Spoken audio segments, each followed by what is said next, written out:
nerds, it's Tiri. Welcome back to my show. I'm going to start today off with a few links. The first one's going to be to the January 22nd hotfixes for World of Warcraft.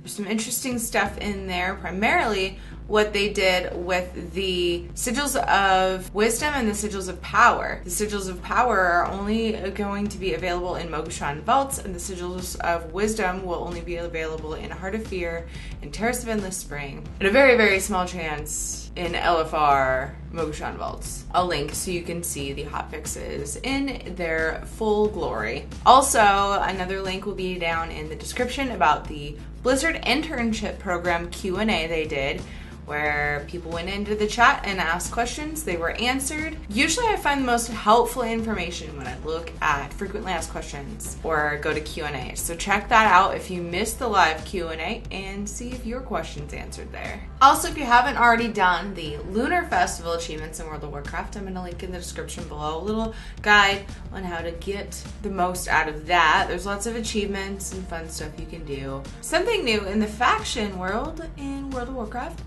For patch 5.2, they're adding in the work orders, as I previously mentioned, where you can go and do 2 work orders a day that utilize your farm, and you can choose what faction you want that to go towards. In addition to that, they're also making it so that the first heroic that you do of the day gives you 750 reputation, and the first scenario that you do of the day you get 325 reputation. Upon queuing up for these, you get to pick what faction this goes towards. Blizzard was kind enough to simplify the PvP menus in patch 5.2, so maybe I will stop single queuing by accident. I can never queue for the right thing for PvP. I always make the other person leader and make them do it. So maybe it'll be easier now for noobs like me that don't really PvP. Engineers have a few fun things coming for them in patch 5.2. As an engineer, you need to use stabilized lightning sources that you learn how to make from getting notes of lightning stabilization when you do the quest Stabilized Lightning Source. You can make things like a 32 slot cooking bag. It's called an advanced refrigeration unit. You can make a 2-seater mount called the Sky Claw. You can also create your own assistant, Pierre, who helps you cook by creating hotness. He serves as a cook pot.